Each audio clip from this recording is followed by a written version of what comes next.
Bom dia a todos e bem-vindos ao webinário da manhã de hoje, Mapas de Evidências das Medicinas Tradicionais, Complementares e Integrativas, uma sistematização das evidências científicas para a medicina baseada nas evidências.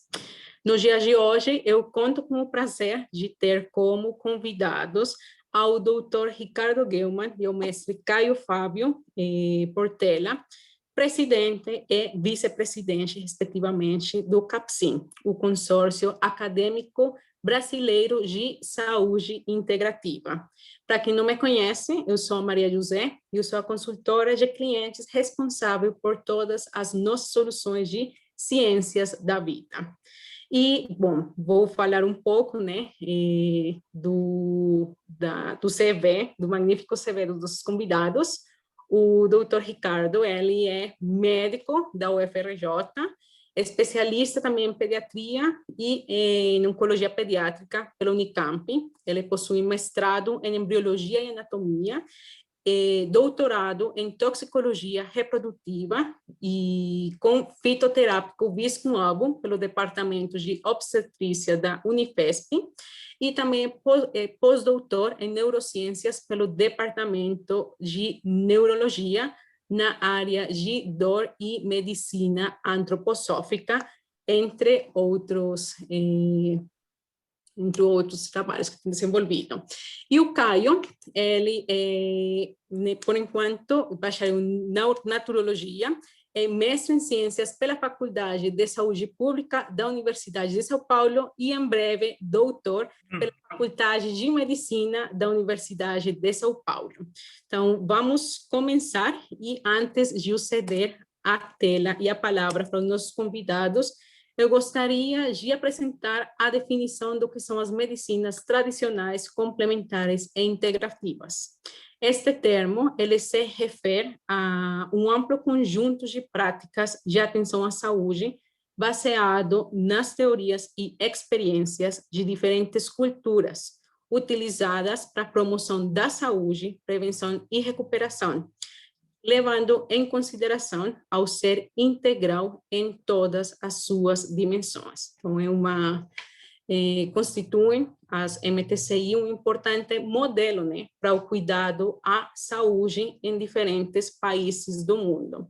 E em questão das diferentes evidências disponíveis, né, quando vamos procurar pela literatura referente à área, por exemplo, vemos que na Embase, por exemplo, contamos com aproximadamente 68 mil recordes diferentes referentes às medicinas complementares. Vocês podem ver aqui a lista, né, de todas as disciplinas que se encontram no momento indexadas.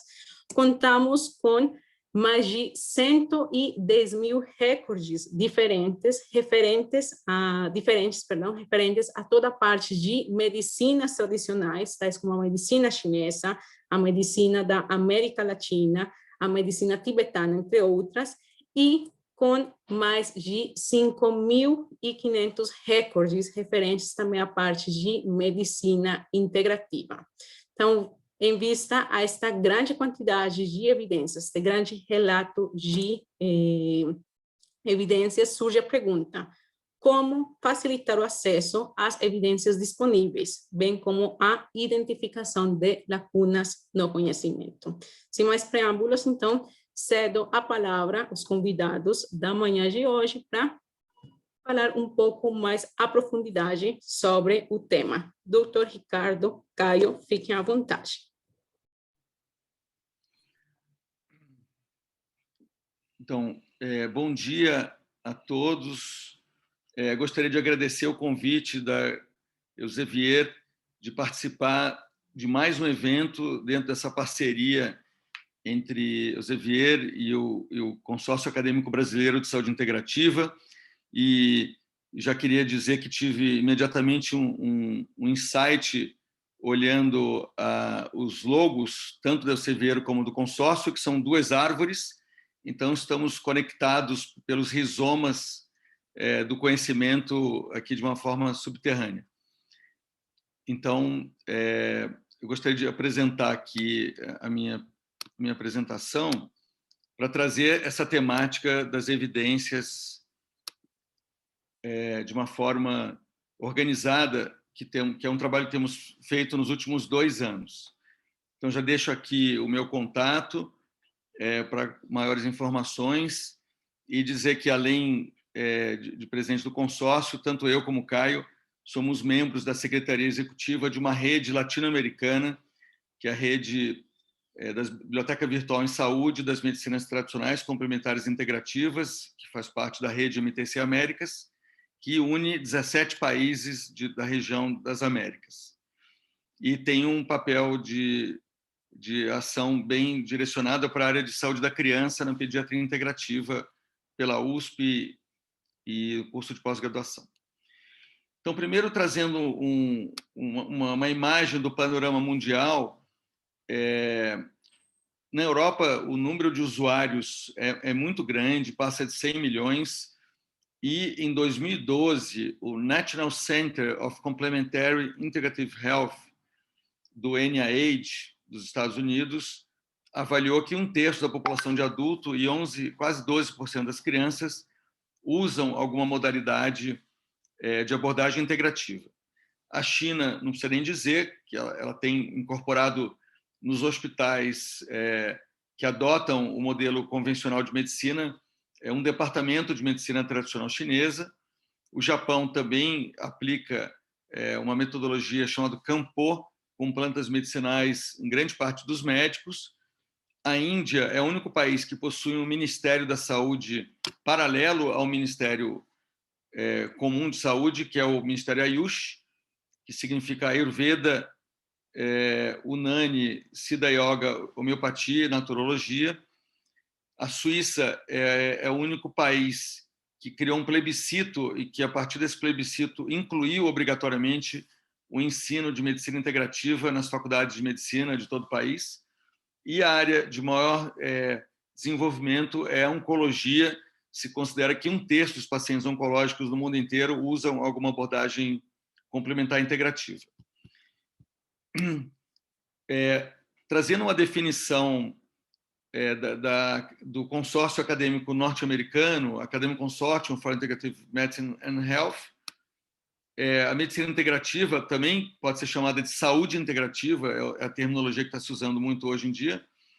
É a prática da medicina que reafirma a importância da relação entre o paciente e o profissional de saúde, é focada na pessoa e não na doença, é informada por evidência e faz uso de todas as abordagens terapêuticas adequadas, o conjunto de profissionais de saúde e disciplinas para obter o melhor da saúde. Portanto, não é o mesmo conceito da medicina alternativa. Ele está numa direção da integração dos modelos complementares no sistema de saúde. E o fato de termos, nos últimos 20 anos, um aumento exponencial das publicações, de publicações científicas, isso justifica a incorporação informada por evidências.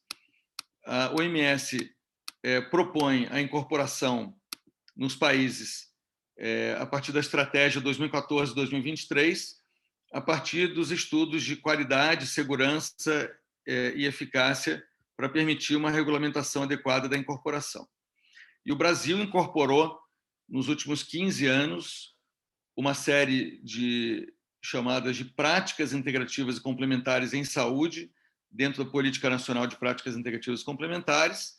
Então, a gente tem no SUS hoje, oficialmente regularizados, todas essas 29 práticas que podem ser agrupadas em racionalidades médicas, ou, em inglês, Whole Medical Systems, que tem um sistema de diagnóstico, de fisiopatologia e de terapêutica próprio, os produtos naturais, que são regulamentados pela Anvisa no Brasil, e as terapias não farmacológicas, que são várias. E, portanto, o conceito de saúde integrativa, ele inclui não apenas as duas áreas que o NCCIH do NIH propõe, que são os produtos naturais e o que eles chamam de práticas mente-corpo, que seriam as terapias não farmacológicas, mas temos uma terceira categoria que aqui no Brasil é muito valorizado, que são as racionalidades médicas ou sistemas médicos complexos ou medical systems.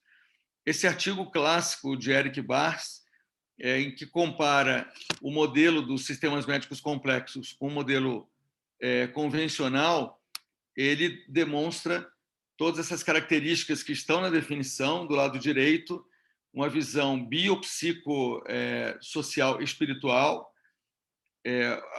o foco em promoção do estímulo das forças de homeostase e de autocura do próprio organismo, um diagnóstico mais individual ou em nível sistêmico, que a gente chama de diagnósticos constitucionais, e um tratamento muito focado na promoção da saúde de uma maneira complexa que inclui todas as dimensões do ser humano.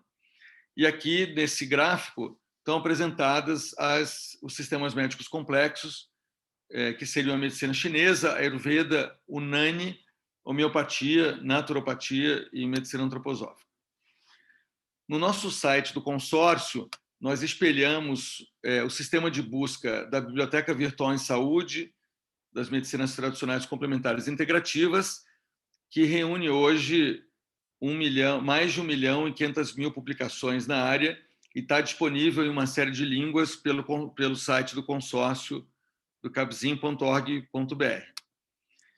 E a construção das evidências para o Ministério da Saúde surgiram a partir dessa reunião histórica no início de 2019, em que o então ministro da Saúde, o Dr. Mandetta, solicitou que pudéssemos criar, junto numa parceria do consórcio com a OPAS, através da BIREME, os mapas das evidências de algumas áreas que eles sugeriram que fizéssemos no primeiro bloco.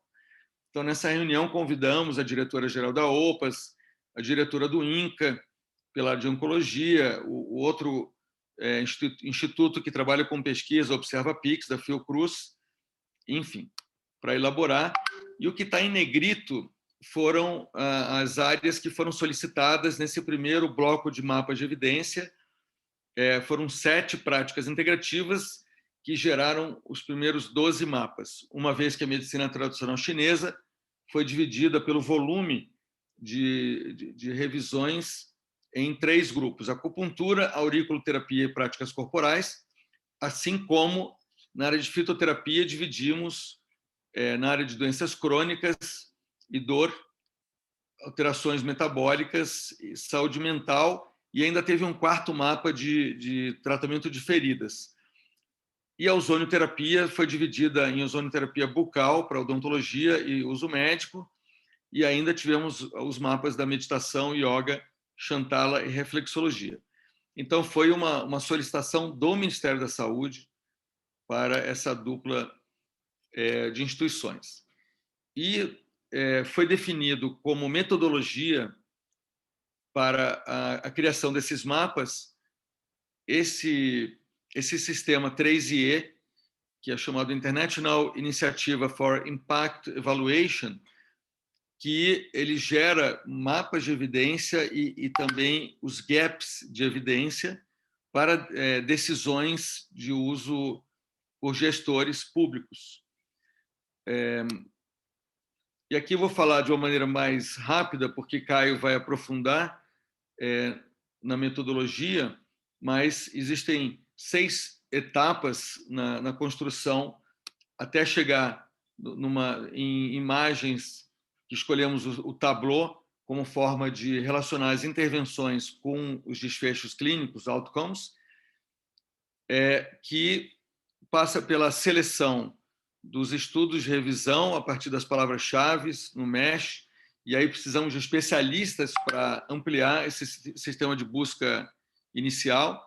Lembrando o exemplo de Shantala, por exemplo, que não é um termo que encontramos na literatura, mas sim massagem para crianças, porque Shantala é o nome de uma mãe que aplicava essa massagem na Índia quando o Le Boyer foi visitar a Índia. Então, desde a década de 70, se criou essa terminologia no Brasil, mas na Índia não existe esse termo Shantala, é o nome de uma pessoa.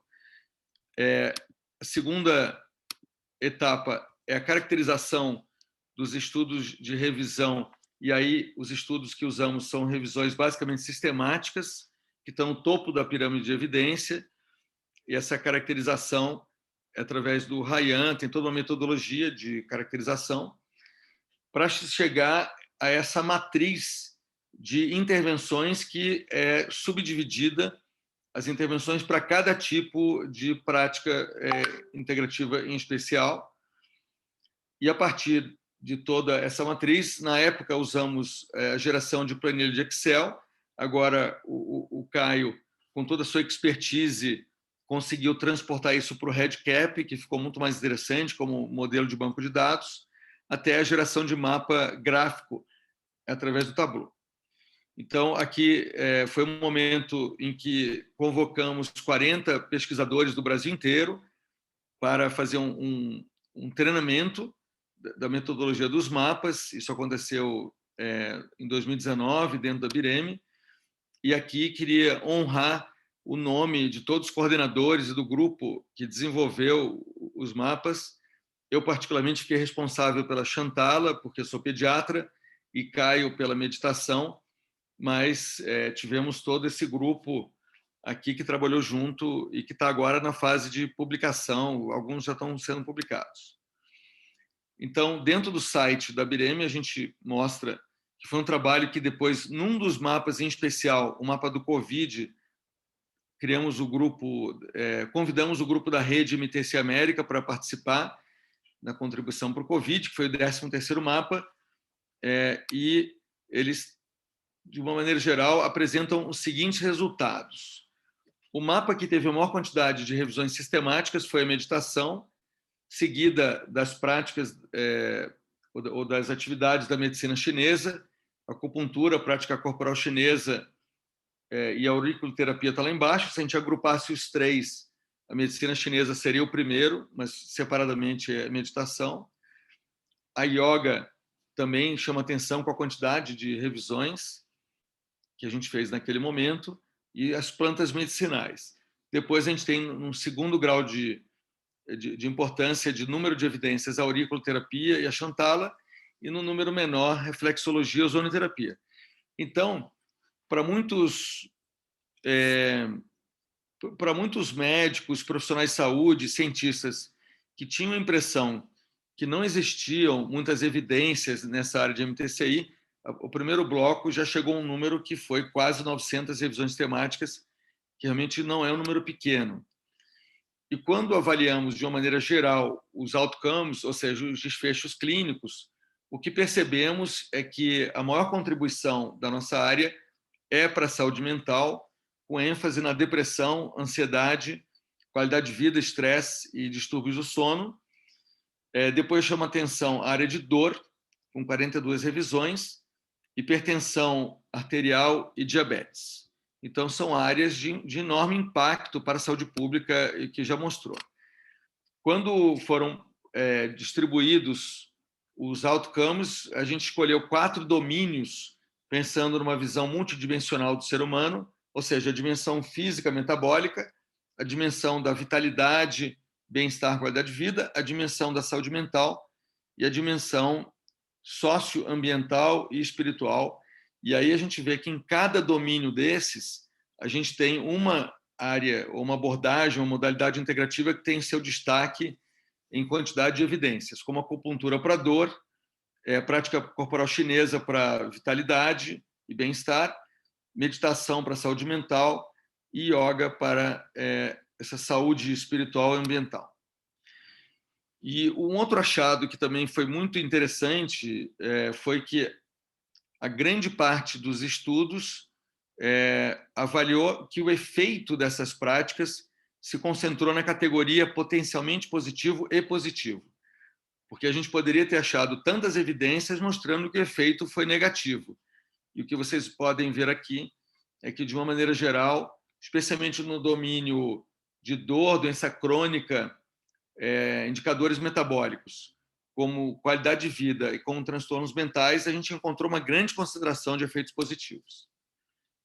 Esse slide aqui ele é semelhante ao outro, mas ele separa apenas com efeitos positivos e potencialmente positivos, refletindo aquilo que eu já tinha apresentado de uma maneira geral, ele confirma. E aqui, quando a gente analisa cada abordagem, cada prática integrativa dentro da nomenclatura do Ministério da Saúde, a gente encontra também, de novo, os highlights de cada prática. Um desfecho que a gente não tinha inicialmente buscado, mas depois procuramos levantar, foi apenas para a área de câncer, porque a área de oncologia é a área que tem mais demanda da população. E encontramos 57 revisões temáticas, mostrando que a acupuntura e as práticas corporais da medicina chinesa têm um grande número de evidência, assim como plantas medicinais, meditação e, para oncologia pediátrica, a área de massagem, Shantalas. Quando a gente observa o tipo de desfecho mais específico do câncer, a gente encontra que a grande maioria dos estudos está na área de câncer de mama, para os sintomas mais comuns relacionados ao câncer, que é chamado fadiga e dor, e seguido de náusea e vômito induzido pela quimioterapia, e para a toxicidade em geral da quimio, como neuropatia periférica, tem bastante evidência também. Então, é uma área que realmente a gente tem que cada vez mais investir a implementação. E aqui está uma figura geral de como é apresentado os mapas, como um resumo que mostra o número de revisões. E eu queria trazer como ênfase, só aqui para terminar, o mapa do Covid-19, que sistematizamos em 2019, e agora estamos fazendo uma nova atualização do mapa, a pedido do Conselho Federal de Enfermagem, do COFEN. Naquele momento, a gente encontrou um número interessante de estudos primários, e não uma quantidade de revisões temáticas, mas de estudos primários, ou seja, estudos clinical trials. Aqui a equipe, honrando também a equipe que trabalhou nessa direção, é um grupo grande que reuniu ao redor de 12 países. Então, a gente conseguiu caracterizar 126 estudos que geraram 62 intervenções em 3 categorias. A categoria de intervenção foi os medicamentos dinamizados, homeopáticos e antroposóficos, que mostraram evidência, suplementos, especialmente probióticos e ômega 3 e vitamina C, selênio, zinco, como ênfase. Os medicamentos da medicina chinesa são bem estudados, a fitoterapia chinesa, além da aurícula, acupuntura, eletroacupuntura. As terapias mente-corpo, ou também terapias não farmacológicas, como yoga, meditação e algumas outras práticas. E a fitoterapia tem algumas ênfases. E todas essas intervenções, as 62 intervenções divididas nesses 5 grupos, atuaram em 3 desfechos, que dividimos assim: resposta imunológica e efeito antiviral, manejo clínico, como dor, tosse, febre, saúde mental. Então, eu queria só aqui deixar bem claro que, na época, não tínhamos uma quantidade de estudos específico para a Covid-19, para esse vírus, do coronavírus. Então, ampliamos a busca para vírus respiratórios que tivessem a mesma sintomatologia, né? Então, existia essa limitação naquele momento, que agora, na revisão do mapa, já está diferente. E publicamos aqui os coordenadores de todos os mapas, que está aqui: Caio Portela, Ricardo Guilherme, Carmen, Verônica Abdala e Marina Cabral. Publicamos juntos esse achado e plotamos também no mesmo sistema. E aqui queria só trazer uma ênfase, que temos que mirar o Covid-19 em várias fases. A gente encontrou grande benefício para a prevenção, para a infecção, mas na fase inicial, e para a saúde mental. Então, os mapas, eles mostraram efeitos positivos e potencialmente positivos em 85% das publicações. Só teve uma revisão sistemática para o Covid-19, embora encontramos estudos clínicos focados em Covid-19, especialmente para a fitoterapia da medicina chinesa.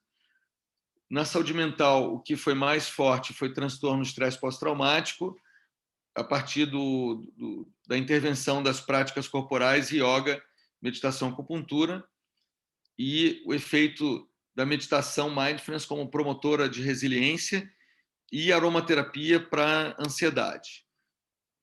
Então, também participamos, junto com o Ministério da Índia, da tradução dos guidelines para o Covid-19 da Ayurveda. E aqui, só para terminar, alguns estudos específicos que encontramos. Equinácea e Viscum album para aumento de imunidade. E aqui está os estudos para rinovírus da equinácea, não para o vírus do Covid, mas ele tem um efeito antiviral potencial para o Covid. O Viscum album para pneumonias de repetição, de forma injetável por 5 semanas, reduziu em 70% as pneumonias de repetição de crianças vítimas de Chernobyl. Na fitoterapia chinesa também teve vários estudos. E aqui a gente tem, dentro do consórcio, em parceria com a Bireme e com a Fiocruz, o núcleo de tradução do conhecimento, que a gente tem gerado as matérias, tanto sobre os mapas de evidência, sobre focos específicos como depressão e ansiedade. Gostaria de deixar aqui o link dos cursos EAD do Ministério da Saúde, tanto para medicina chinesa, como para medicina antroposófica, como para fitoterapia, que são cursos muito bons, de 60 horas, gratuitos, do ambiente virtual de aprendizado do SUS. Então, muito obrigado, e deixo aqui o meu contato, e com essa metáfora de que a área integrativa é como essa planta que tem uma complexidade, e o que parece apenas uma flor é um complexo de várias flores organizadas numa margarida, por exemplo. Então, deixo aqui à disposição para depois as perguntas. Muito obrigado. Passo a palavra para Caio, por favor. Obrigado, Ricardo. Obrigado, Maria José. Agradeço ao Xavier pelo espaço, né? O nosso segundo webinar, né, falando desse tema, que é um tema bem amplo. A gente já tem algumas perguntas aqui. Acho que uma delas, ou a gente pode responder tudo no final, não sei o que é melhor.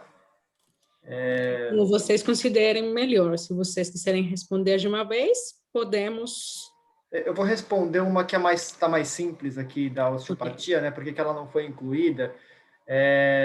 André, a osteopatia ela não foi incluída no momento porque a gente recebeu uma encomenda específica do Ministério e também por conta de alguns critérios, né? A relevância dele como política de saúde, né? Da prática como política no SUS, e também o volume de evidências disponível para justificar um mapa de evidências. Quando a gente monta um mapa, a gente precisa já ter um conjunto de revisões sistemáticas que justifique também esse mapeamento, né? Então, um pouco por esses dois motivos, né? A gente tem um volume grande em algumas áreas e também a relevância para a saúde pública, né? Então, por isso que entrou naquele momento aquele conjunto de práticas. Agora a gente está na segunda etapa dos mapas, né? Com mais 7 mapas sendo realizados, né? A gente está aí com um volume grande de revisões agora sendo processadas.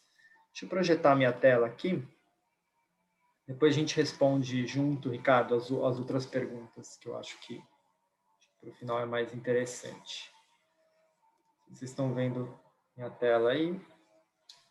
Sim. Bom, como o Ricardo trouxe, né, a gente lançou esses mapas de evidência, né, em parceria com a Organização Pan-Americana de Saúde, né? O consórcio ele tem um acordo marco com a OPAS, né? Então a gente tem colaborado junto com a Bireme, construído materiais de síntese de evidências. É um pouco da missão do consórcio promover a ciência dentro do campo da saúde integrativa, ajudar a capacitar os pesquisadores, a trazer melhorias metodológicas, instrumentos, fortalecer a pesquisa num país onde a gente sofre tanto, o pesquisador brasileiro sofre muito por falta de financiamento, por falta de recurso. Então, o consórcio ele é uma grande estratégia para a gente qualificar e trazer a referência de pesquisadores, referência no mundo todo, né, para inspirar o brasileiro, para inspirar os grupos de pesquisa, né, para ajudar no desenvolvimento da pesquisa na área de saúde integrativa, né. Então, os mapas estão na biblioteca virtual, o Ricardo já trouxe isso, né. Falando um pouco da metodologia, né, utilizada para os mapas, né, a gente fez uma adaptação da metodologia 3E, algumas customizações, né, para atender às nossas demandas, né, atender às necessidades.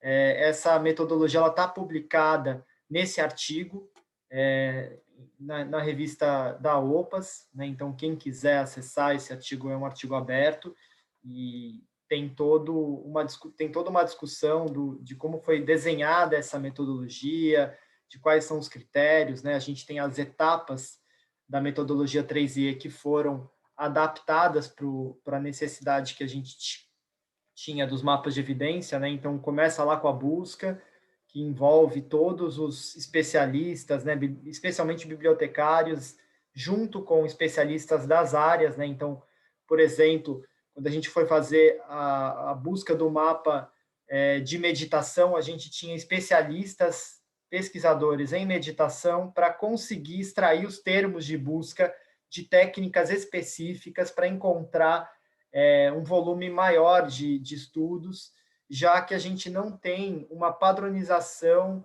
perfeita dos indexadores, né? Então, vamos dizer que o amadurecimento dos indexadores, dos termos de indexação na área de medicinas tradicionais, complementares e integrativas ainda é primário. Tem muitos termos que ainda não estão listados, que ainda precisam ser mais detalhados. A gente tem aí o Embase, é um bom exemplo de base que tem um volume bom de indexadores na área de MTCI, mas mesmo assim algumas ainda não são cobertas, né? Então, para nós é muito importante essa etapa de uma curadoria técnica, né, para encontrar os termos adequados de pesquisa e quais bases vão entrar, enfim. Então, a gente fez, junto com a Bireme, esse trabalho.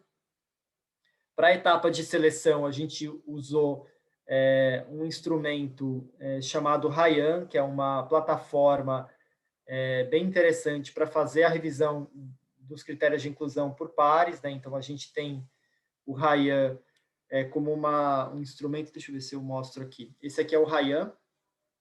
Então, ele é uma plataforma onde você consegue colocar o motivo de exclusão, fazer as anotações e criar uma sistemática dos estudos incluídos, né? E também eliminar os conflitos, enfim, é uma ferramenta bem interessante para quem é pesquisador e quer se desenvolver nessa área.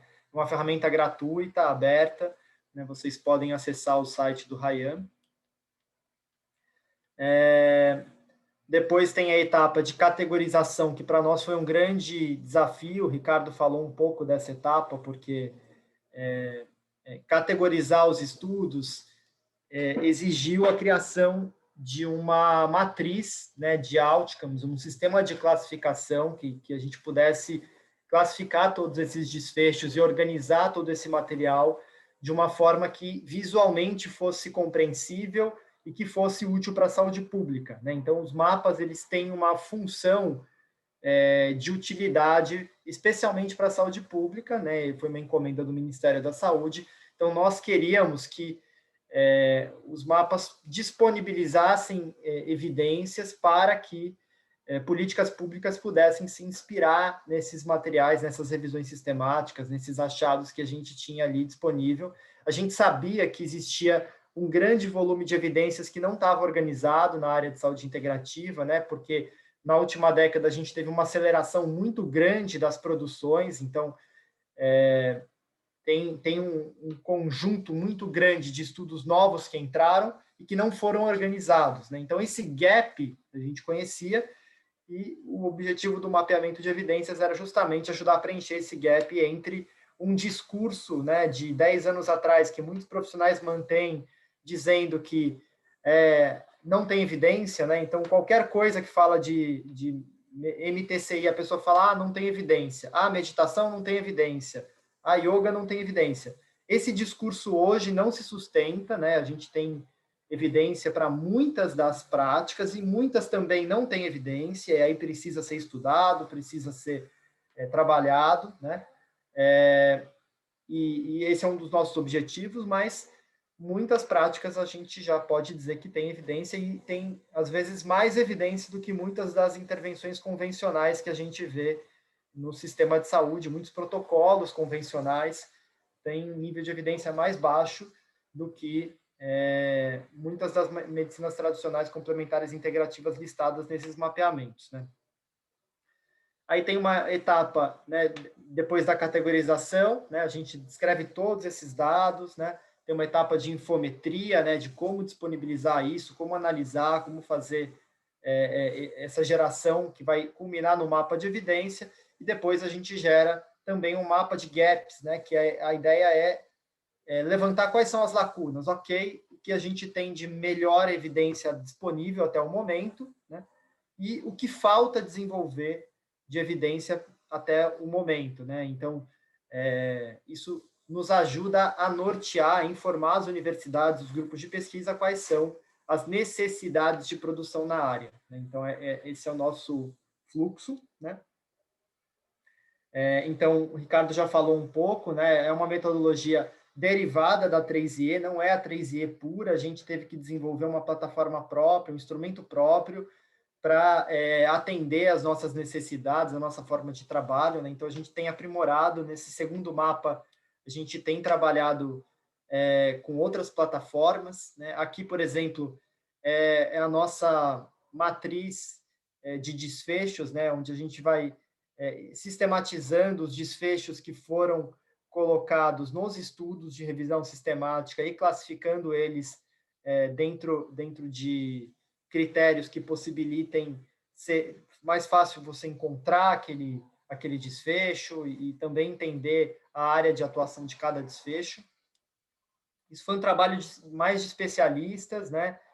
Cruzando os dados que a gente encontrava nas revisões com uma lógica clínica de especialidades, de dimensões de cuidado do ser humano, né? Separando o que é da dimensão da promoção da saúde, o que é de recursos para cuidado de uma doença específica, ou simplesmente um indicador metabólico, um indicador de saúde mental. Então, a matriz de desfecho hoje ela tem um pouco mais de 400 desfechos, para vocês saberem um pouco da complexidade que é desenvolver um trabalho desse. Ultimamente, nesse último mapa, a gente começou a desenvolver, adotar a plataforma REDCap para montar a sistematização do banco de dados, né? A gente migrou de um modelo de planilhas colaborativas para um banco de dados estruturado. Isso foi um grande salto metodológico para nós, né? A gente já tinha o REDCap como um banco de dados que a gente oferece para os pesquisadores, né? Então, todo pesquisador afiliado do CABSIM tem direito a lançar os seus projetos de pesquisa dentro da plataforma REDCap, que é uma plataforma muito robusta, é uma plataforma código aberto, mundial, mantida pela Universidade de Vanderbilt e que tem muitos recursos de segurança de dados para registro de dados clínicos, ela é bem poderosa. Então, no REDCap, a gente tem hoje usuários do mundo todo, né? Então, essas marcaçõezinhas aqui são os usuários do REDCap do consórcio, né? Então, os pesquisadores aqui do Brasil e as colaborações internacionais que a gente faz para registro de dados e produção de evidências na área de MTCI. Então, por exemplo, tem um mapa de medicina chinesa, tem colaboradores de outros lugares, o mapa de homeopatia que está sendo realizado também tem colaboradores de vários países. Então, a gente procura mapear essas estatísticas, né? O REDCap tem sido muito usado pelos pesquisadores do consórcio como uma estratégia de qualificar as pesquisas, né? Então, de trazer um registro de dados de qualidade, de trazer acesso a ferramentas de pesquisa seguras, né? E com recursos de ponta mesmo, né? Então, a gente tem aí, no último ano, um aumento muito grande do uso da plataforma, né, como uma possibilidade, né? A gente desenvolveu um instrumento de coleta para os mapas de evidência, né, um modelo de instrumento. com o Amistar 2, que é uma ferramenta de avaliação de qualidade das revisões sistemáticas. Então, a gente já tem lá automatizado o cálculo do Amistar. Então, o pesquisador avalia cada um dos critérios, ele gera uma nota e gera a definição final, né, da qualidade daquela revisão sistemática. A gente tem uma matriz de intervenções e desfechos também, com várias automatizações, e um formulário de caracterização, né? Então, tudo isso lançado no REDCap, onde a gente tem um controle de dados, a gente consegue ter cegamento, consegue ter preenchimento por pares, né? A gente consegue ter uma série de recursos interessantes para o registro de dados clínicos, né? Então, a gente tem trabalhado muito com essa nova plataforma, além de ter um recurso de integração com o Tableau, que é uma outra ferramenta de análise e que faz a análise visual, né, que possibilita um dashboard de acesso visual dos mapas. A gente está trabalhando hoje numa integração em tempo real do banco de dados de evidências do REDCap para o Tableau, para que a gente possa, inclusive, gerar novas possibilidades de análise. Então, creio que nos próximos meses a gente vai ter novas ferramentas aí para analisar os dados dos mapas de evidência junto com a Bireme. Então, aqui é um exemplo do mapa, né? Quando vocês acessam o endereço dos mapas de evidência, vocês vão ver do lado esquerdo uma matriz com as intervenções, e em cima você tem uma matriz com os desfechos, né? As esferas são, quanto maior as esferas, maior o número de estudos. Clicando em cima delas, você acessa a lista de estudos, e aqui você tem a cor, que é a qualidade, que é o nível de confiança daquela determinada revisão. Tá? Então, são mapas extensos e tem alguns filtros lá em cima, por população, você pode filtrar por efeito, tem uma série de informações importantes aí. Como o Ricardo disse, né, isso tem gerado produtos como o Núcleo de Tradução do Conhecimento, que também está listado no Google Notícias. Então, se vocês quiserem seguir notícias aí de tradução do conhecimento científico, elas são baseadas, em grande parte, nos mapas de evidência. Então, quem quiser nos seguir, é um trabalho feito junto com a Fiocruz, né, também financiado pelo Ministério.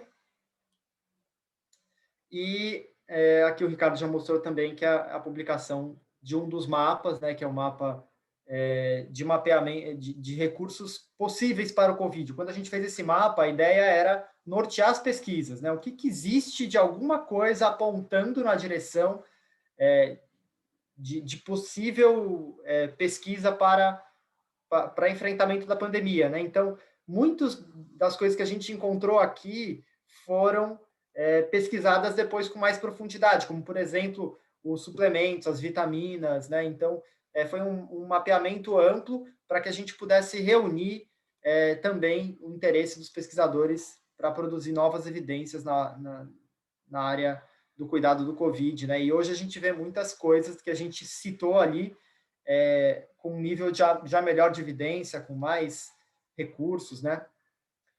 Então é isso, o consórcio também montou a partir dos mapas um simpósio internacional, né, no contexto da pandemia. A gente apresentou um pouco desses resultados. Foi um evento muito grande, com 21 mil acessos, e a gente continua aí fazendo essas intervenções e tentando traduzir e trazer a qualificação científica para a área das medicinas tradicionais complementares integrativas. Eu vou deixar aqui o meu contato para quem quiser, né? Eu vou ficar disponível para a gente responder as perguntas, e agradeço novamente aí o convite da Elsevier. Para nós é um prazer colaborar com a promoção da ciência na área de saúde integrativa. Tá. Muito obrigada, doutor Ricardo, muito obrigada, Caio. Então, vamos dar início já à sessão de Q&A. No chat, eu já disponibilizei algumas informações, e o site do CAPCIM, o e-mail de contato oficial do CAPCIM, mas fiquem à vontade também de enviar lá os seus respectivos e-mails. E, bom, primeira pergunta, a da osteopatia, já foi dada a resposta. Segunda, tanto a acupuntura quanto homeopatia são, no Brasil, considerados especialidades médicas possuindo associação colégios médicos próprios. Pergunto, houve alguma associação dos GTs durante o desenvolvimento dos mapas de evidência com essas associações? Elas estão presentes institucionalmente nesse trabalho? Posso responder? Uhum. Então, a resposta foi sim. Para a elaboração específica do mapa da acupuntura, entramos em contato e convidamos o professor, o Dr. Hildebrando, que ele coordena a área de comissão científica da Sociedade Médica de Acupuntura, Sociedade Médica Brasileira de Acupuntura, porque ele era o responsável pela parte, vamos dizer assim, da área de evidências científicas dessa sociedade. E tivemos o cuidado de também solicitar para cada mapeamento que se fosse composto um grupo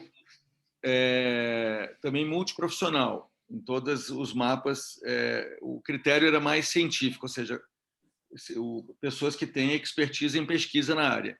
Mas houve essa característica, quando vocês olham no site da BREME, inclusive no relatório, a gente comenta quais as universidades ou sociedades que participaram. Nesse momento agora, estamos elaborando, como o Caio comentou, outros mapas, e agora o mapa da homeopatia está sendo realizado. Então, convidamos a presidente do GIRI, que é uma associação de pesquisa internacional de homeopatia, que, por sua vez, e também entramos em contato com o Dr. Ariovaldo, que é presidente da Associação Brasileira de Homeopatia, e está tendo todo um cuidado de incluir, inclusive, experts internacionais da homeopatia para poder avaliar os resultados. Então, a gente sempre está com essa preocupação de um grupo de expertos, né, na área participar. Obrigada. Tem evidências do biomagnetismo na área da saúde? Quer que eu responda, Ricardo? Sim. A gente não fez esse mapeamento, né? Não temos um mapa pronto sobre isso, e eu, particularmente, não conheço, né, os estudos da área.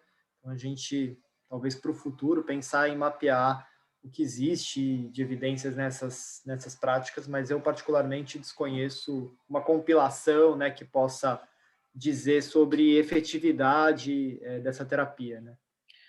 Eu só queria complementar que tem uma instituição nos Estados Unidos que a gente também tem uma proximidade, que é o AIHM, Academy of Integrative Health and Medicine, que eles acabaram de comentar de um documento sobre biofields, que é essa área que eu acho que deve ter uma interface com biomagnetismo, pensando nessas intervenções também chamadas por algumas nomenclaturas como terapias energéticas, que não tem o toque, mas tem imposição de mãos. Então, reiki, toque terapêutico e outras abordagens como essa têm sido classificada dentro dessa nomenclatura de campos biomagnéticos. Então, teria sim, mas não com o mapeamento que a gente conhece aqui no Brasil, mas tem estudos primários, estudos clínicos randomizados. Na minha área de oncologia pediátrica, a gente encontrou algumas revisões para dor, sobre efeito, enfim. Mas tem esse grupo do HM que recentemente eles comentaram, mas eu não vi o material ainda, mas a gente pode disponibilizar. Só para complementar aqui, estou vendo, e na Embase o termo indexado é magnetoterapia, em inglês. Contamos com mais de 1.400 recordes, e a doença a qual tem o maior número de estudos é mesmo o tratamento de dor. Então, também... né? Uhum. Bom, estão perguntando pelo aplicativo que o Caio falou, tudo isso vamos disponibilizar depois, o material, a Rita está dando um saúdo bem caloroso para o Caio, que participou na banca do TCC, e ao professor Gelman, que assistiu já em vários eventos. Percebo que vocês optaram por MTCI e penso que possa ser por alinhamento com a pesquisa internacional. No Brasil, foi escolhida a nomenclatura PICS. Há alguma discussão para alinhar-nos nesta terminologia, já que estamos falando no amadurecimento de indexadores de pesquisa? Sim. Eu posso começar, Caio, complementa. Então, quando a gente fala de pesquisa, a gente fala de duas características, a internacionalização e o acesso universal ao conhecimento e a terminologia em inglês. A política norteadora internacional da OMS, ela denomina essa área de medicinas tradicionais, complementares e integrativas, que em inglês é o TCIM, Traditional Complementary Integrative Medicine, ou MTCI, que no Brasil, em 2006, ou seja, apenas 15 anos atrás, foi criada essa terminologia PICS, Práticas Integrativas Complementares em Saúde. Então, o Ministério da Saúde adotou essa nomenclatura porque criou uma política nacional. Então, no Brasil, a gente tem usado essa terminologia. No entanto, quando a gente olha as medicinas tradicionais, a nossa política não inclui medicinas tradicionais a não ser a medicina tradicional chinesa e Ayurveda. Por exemplo, medicinas tradicionais de outras regiões ou mesmo do Brasil, como medicina indígena, não entram na política nacional. Então, portanto, o MTCI é mais amplo do que PICS. PICS são 29 dentro daquelas 3 categorias que a gente entende assim, como racionalidades médicas ou sistemas médicos, produtos naturais e terapias não farmacológicas. No entanto, outros países, como, por exemplo, Colômbia, inclui terapia neural, ou, por exemplo, a gente encontra muita evidência de probióticos ou de suplementos que não fazem parte da política, não fazem parte das PICs. Então, só essa área, vamos dizer assim, de produtos naturais, a gente tem muita coisa que no Brasil não entra na política, por enquanto, esperamos que haja uma ampliação, mas que tem muitas evidências. Então, por isso, adotamos a nomenclatura internacional.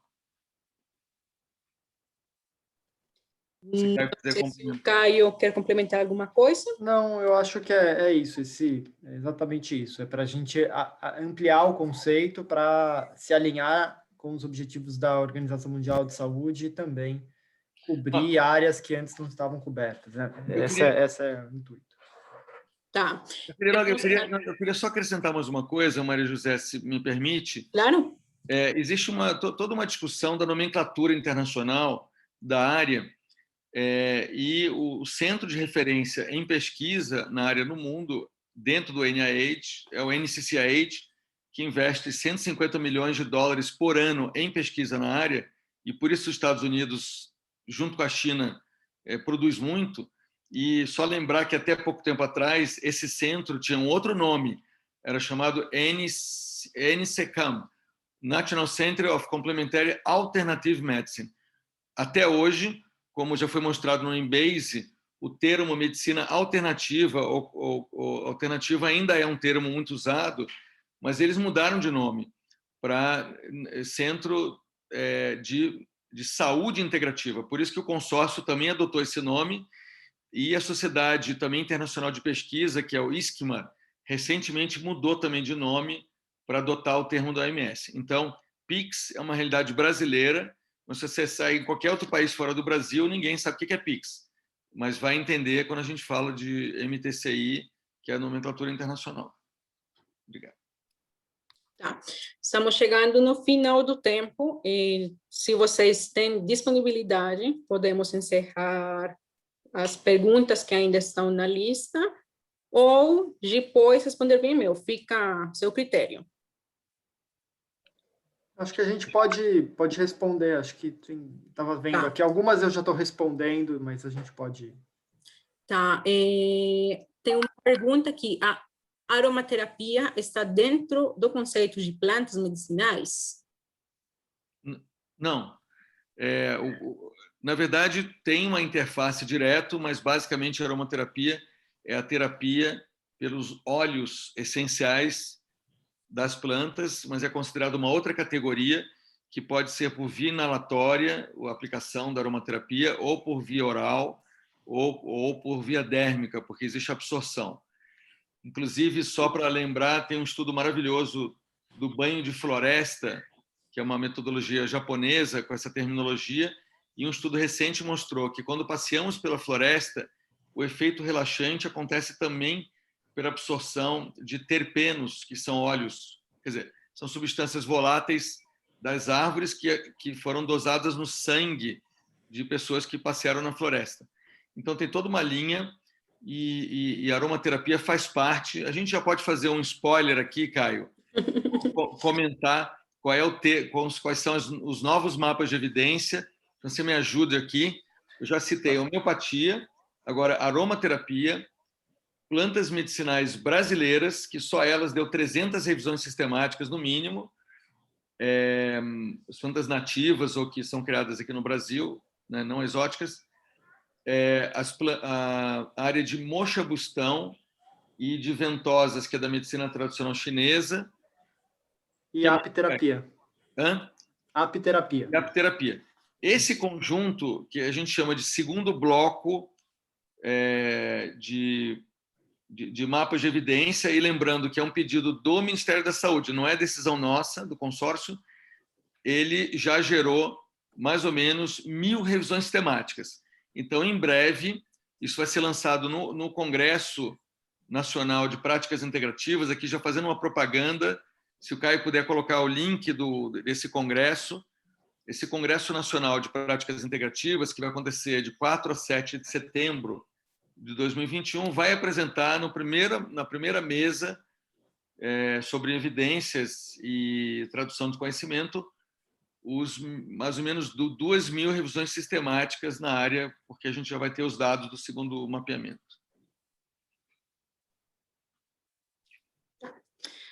Tem uma pergunta histórica, não sei se a acupuntura é especialidade médica no Brasil? Se sim, desde quando? Então, é especialidade médica, então quando a gente fala do Conselho Federal de Medicina, ele rege a profissão da medicina dos médicos. Então, como já foi dito antes, as únicas 2 especialidades médicas dessa área é a homeopatia, que é desde a década de 60, se não me engano, e mais recentemente, eu acho que é a década de 90, se não me engano, eu não sei, porque eu não sou acupunturista, é uma especialidade médica. Então, são a medicina antroposófica, que é a terceira área que está na política nacional, ela é regulamentada pelo Conselho Federal como prática médica. Não é uma especialidade médica ainda, mas todo médico brasileiro que exerce medicina antroposófica, ele exerce porque é uma prática reconhecida pelo CFM, mas não como especialidade. Agora, desde 95, né? Desde 95 ela é reconhecida. Então, a homeopatia, década de 60, e a década de 60, 70, e a acupuntura da década de 90. E cada conselho federal rege as áreas que podem atuar. Bom, a seguinte pergunta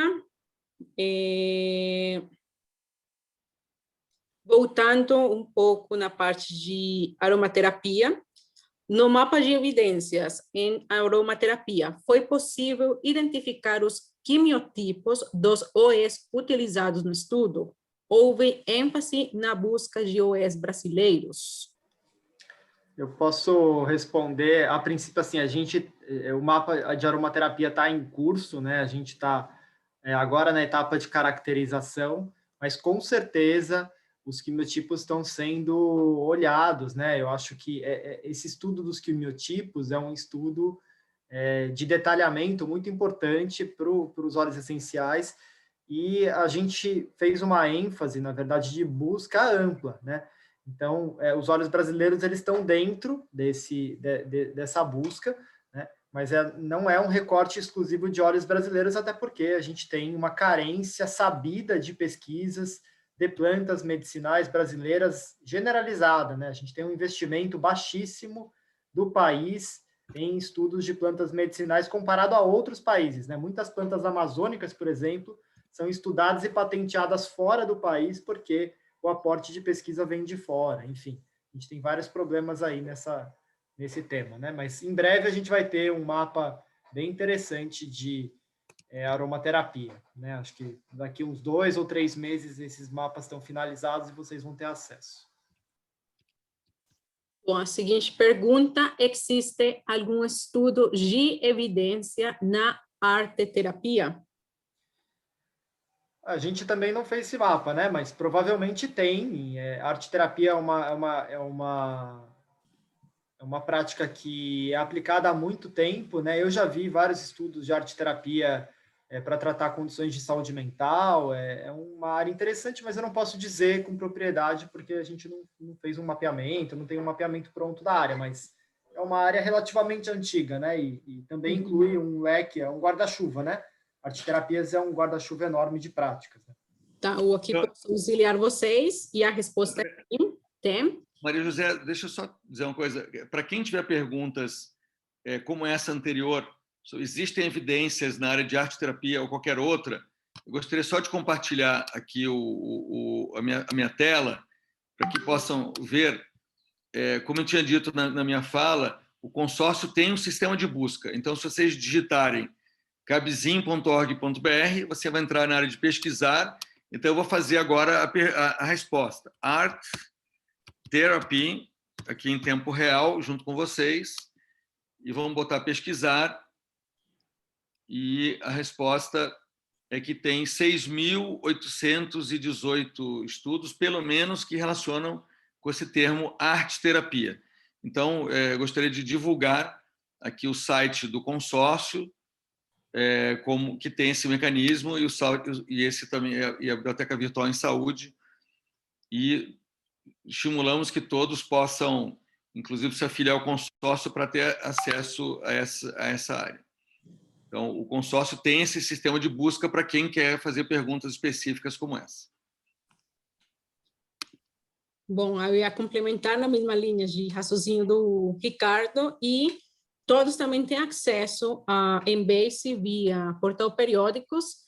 Tem 4.200 registros específicos para Art Therapy e 137 recordes de revisões sistemáticas de meta-análises ou revisões tipo Cochrane, por exemplo. Bom, seguinte pergunta: algum mapeamento ou proposta sobre o uso da cromoterapia? Não, a gente ainda não tem mapeamento, nem proposta de mapeamento, né?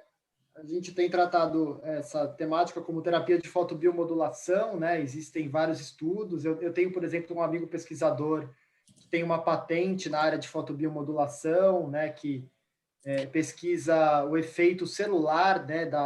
Das frequências de luz, né? Então, tem várias coisas interessantes para cicatrização, para a área de estética, até para a saúde mental, né? Então, é bem amplo, é realmente um guarda-chuva muito grande.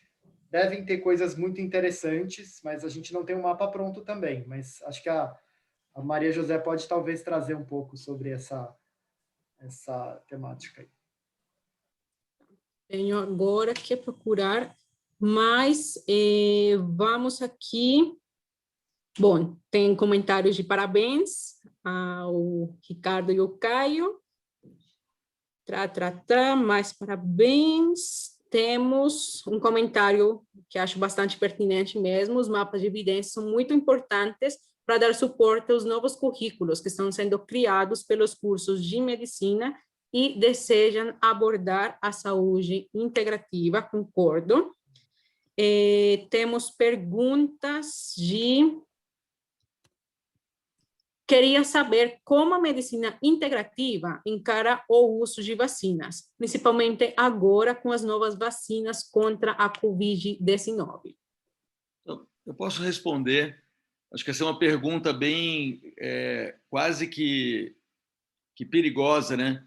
Porque, obviamente, é um conceito fundamental que a gente tem que trazer. Essa mesma pergunta poderia ser a pergunta se a nossa área é a favor de antibióticos ou de corticoide. O conceito integrativo significa tudo que é baseado em evidência, a gente deve empregar, tanto da medicina convencional como das abordagens complementares. Então, obviamente, a gente é a favor das vacinas, porque as vacinas, inclusive agora, nesse momento da pandemia, são basicamente um dos poucos recursos que temos para o combate desse vírus, além do isolamento social e uso de máscaras. Então, é óbvio que a gente é a favor. Isso não quer dizer que não tenham riscos, cada vacina tem risco, mas eu sempre digo, nós somos aqui anti-Covid, não somos anti-vacinas. A gente tem a preocupação de seguir a ciência, isso é fundamental. E com as vacinas em geral, essa postura é a mesma, considerando que tem vacinas que são mais importantes que outras vacinas, mas teria que olhar vacina por vacina para poder fazer uma discussão mais profunda. Contra o Covid, a gente obviamente é a favor, inclusive eu e o Caio somos vacinados aqui dentro da plateia. Deixa eu só complementar esse tema, porque eu acho que é um tema muito importante e relevante, né? Quando a gente fala de saúde integrativa, eu reforço o que o Ricardo está trazendo. A gente está falando de uma área que tem um comprometimento com a ciência, tem um comprometimento com a academia. A gente não está falando de alternativo, a gente não está falando de uma abordagem holística desconectada com a ciência.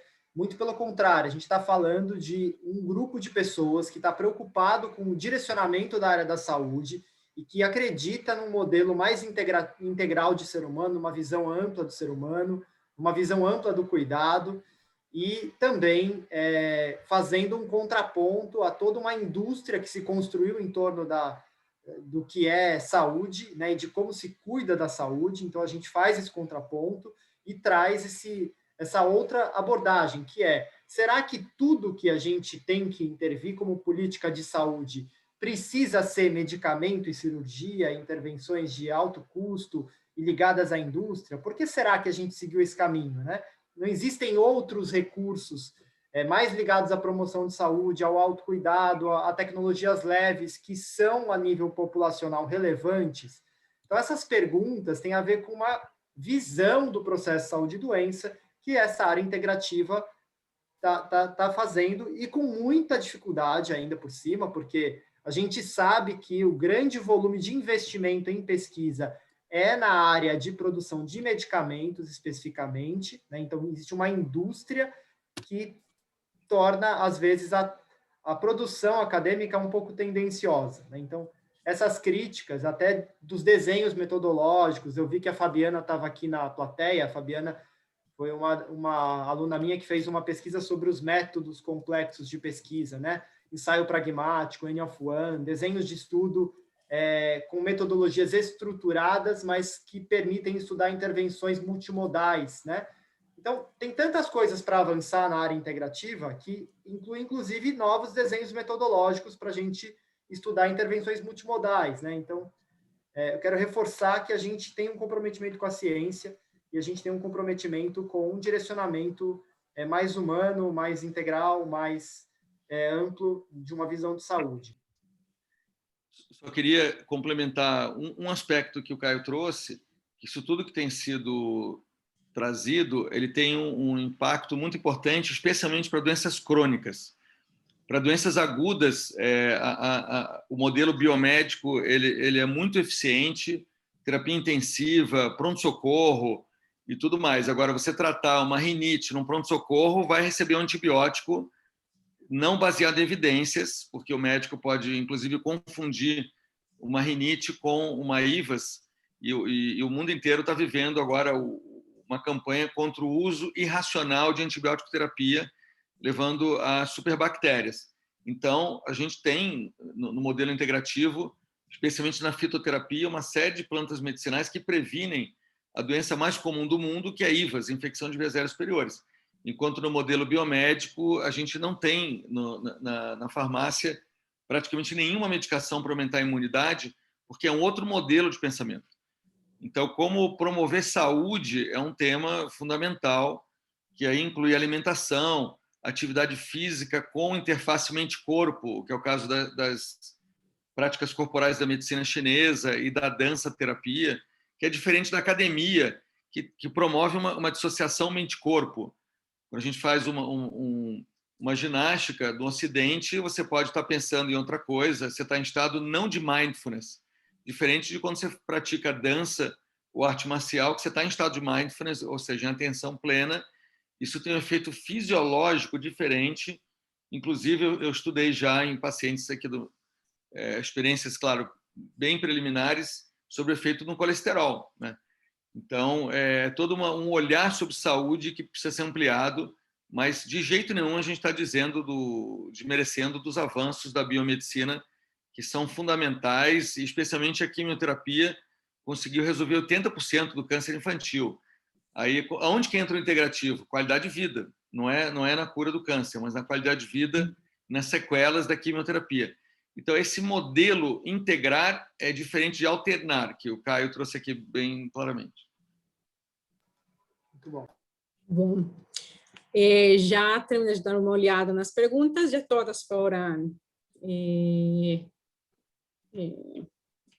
já todas têm resposta. Vou aproveitar, então, de novo.